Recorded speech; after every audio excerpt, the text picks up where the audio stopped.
Hi guys, welcome to the channel. In today's video, I'm going to show you how you can fade to black in CapCut. So the first step you simply need to do is to open CapCut, click on import and import a clip. So here you can see that I added a clip here. Select that, go on to the animations, and here you need to select the out, and here you can see fade out. You simply need to select that, and here you can see that at the end fade out is added. Let me show you. And if you want, you can change the duration from here. So I want it for 6 seconds, for example. So here you can see that. So this is the process by which you can fade out to black in CapCut.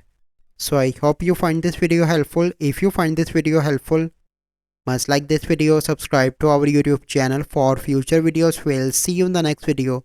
Thank you. Have a good day.